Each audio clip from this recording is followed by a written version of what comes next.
سیرت النبی اور آج کے تقاضے. آج سے مراد ظاہر بات ہے کہ یہ دور ہے جس دور میں ہم رہ رہے ہیں, اور دور کے اندر ظاہر بات ہے زمانہ تو مکلف نہیں ہے, انسان مراد ہے کہ آج کے انسان کو حضور اکرم صلی اللہ علیہ وسلم کی حیات طیبہ سے کیا سبق ملتا ہے اور اس کو کس نگاہ سے اس کو دیکھنے کی ضرورت ہے. اللہ جل جلالہ نے انسان سے ایک خاص قسم کی زندگی کا مطالبہ فرمایا ہے کہ ایسی زندگی مجھے چاہیے, اور اس طرح کی زندگی اگر تمہاری ہوتی ہے تو پھر اللہ تعالیٰ کے کچھ وعدے ہیں اس زندگی کے ساتھ, اور جو اللہ کی چاہی ہوئی زندگی ہے اسے خود قرآن کی اصطلاح میں حیات طیبہ کہا گیا ہے کہ اللہ تعالیٰ فرماتے ہیں کہ اگر تمہاری زندگی ویسی ہو جائے جیسی زندگی میں تم سے چاہتا ہوں تو یہ حیات طیبہ ہے. اور حیات طیبہ کی خصوصیت یہ رکھ دی ہے, جیسے دنیا میں ہر چیز میں اللہ تعالیٰ نے خواص رکھ دی ہیں. چھری کے اندر یہ خاصیت رکھی کاٹے کی, سورج کے اندر یہ خاصیت رکھا ہے کہ یہ روشن کرے گا, چاند کی اپنی خصوصیت ہے, اس میرے سامنے جو سپیکر ہے اس کی یہ خصوصیت ہے کہ یہ آواز کو بڑھا دیتا ہے. جس طرح یہ خواص ہیں اشیاء کے, ایسے حیات طیبہ کے کچھ خواص ہیں کہ جب وہ ملے گی, نصیب ہوگی, تو اس کے ساتھ کچھ چیزیں اس کے اوصاف ہیں جو لازمی ہیں, جو اس کے ساتھ ضرور ہوں گے. اس میں سب سے بڑی چیز اللہ تعالیٰ کی رضا ہے کہ اللہ تعالیٰ اس کے ساتھ راضی ہوں گے, اور پھر رضائے الہی کی وجہ سے اس انسان کو دنیا اور آخرت میں پریشانیوں سے, مصیبتوں سے اور ناکامیوں سے بچایا جائے گا. وہ آدمی دنیا کی زندگی میں بھی کامیاب ہوگا اور آخرت کی زندگی میں بھی کامیاب ہوگا, سرخ روح ہوگا اور پشیمانی اور ندامت نہیں ہوگی. یہ حیات طیبہ کی خصوصیت ہے. اب کامیابی کا جو ظاہری پیمانہ ہے وہ نہیں ہے جو عام انسان کی نگاہ دیکھتی ہے, اور عام انسان جس کے بارے میں سوچتا ہے کہ یہ کامیابی اس کو کہتے ہیں. اس کا تجربہ ان لوگوں کو بخوبی ہو جاتا ہے جو ظاہری کامیابی کے ان مناسب تک یا ان درجات تک پہنچ جاتے ہیں. بالکل جس طرح سراب ہوتا ہے, سراب دیکھا آپ نے کہ انسان کو دور سے پانی نظر آتا ہے, جب وہ اس تک پہنچتا ہے تو پتہ چلتا ہے کچھ بھی نہیں ہے, یہ تو ایک چمک تھی سورج کی, اور وہی نشان اب کافی آگے نظر آنا شروع ہو جاتا ہے.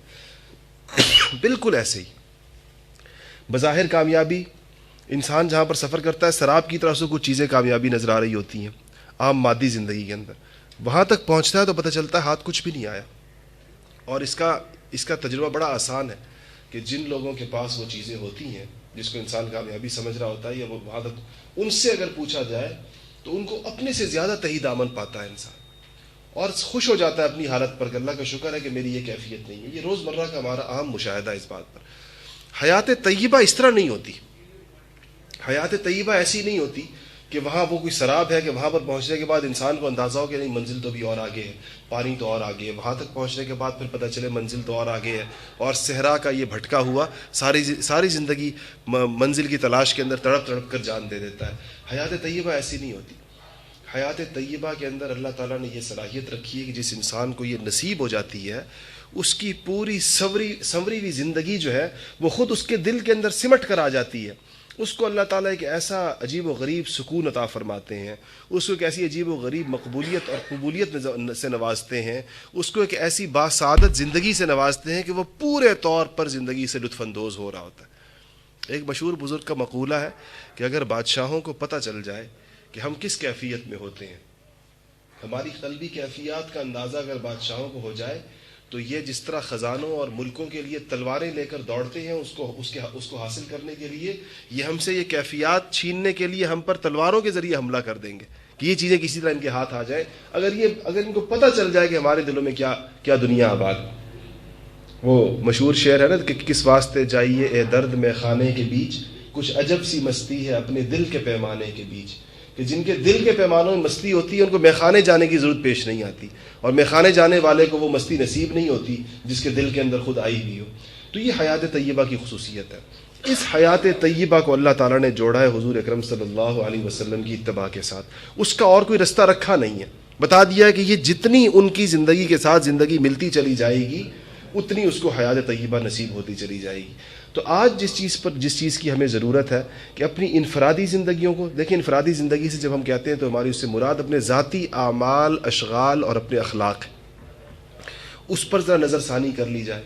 اپنے رویوں کو دیکھ لیا جائے، جن رشتوں سے ناتا ہے ان رشتوں کے ساتھ اپنے تعلقات کی نوعیت کو دیکھ لیا جائے، اپنے اخلاق دیکھ لیے جائیں، اپنی عبادات دیکھ لی جائیں. یہ تو ذاتی زندگی ہو گئی. ایک تو اس پر نظر ڈالنے کی ضرورت ہے، اور دوسرا آج کی اجتماعی زندگی کے اندر حضور اکرم صلی اللہ علیہ وسلم جو دین لے کر آئے تھے، وہ دین صرف عبادات کا مجموعہ تو تھا نہیں، اور نہ وہ صرف ذاتی اصلاح کا دین تھا کہ ایک انسان کی اصلاح ہو جائے تو بس دین کا تقاضا پورا ہو گیا. نہیں، وہ دین تو اجتماعی دین تھا، اور اس دین نے دنیا کو چلنے کا نظم دیا ہے اور دیتا ہے، اور اس کا مطالبہ، اس کا ایک اصرار ہے اس دین کا. اور اس کا عجیب و غریب اصرار یہ ہے کہ اس معاملے میں دنیا کا کوئی دین اس کے ساتھ ہمسری نہیں کرتا اور دعویٰ بھی نہیں کرتا.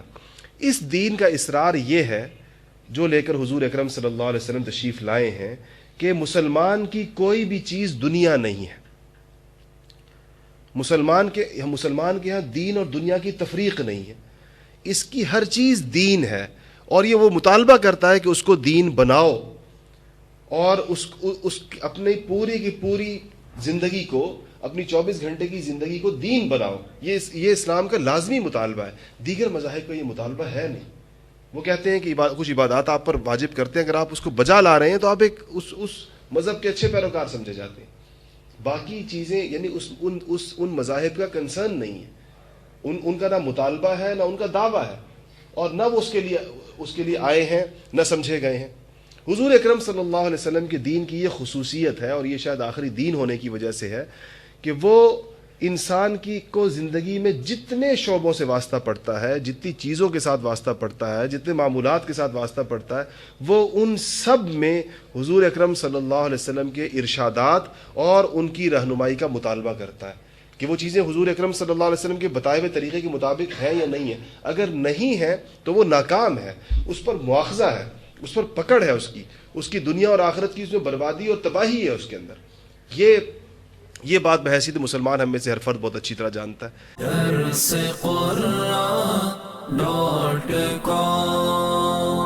www.darsequran.com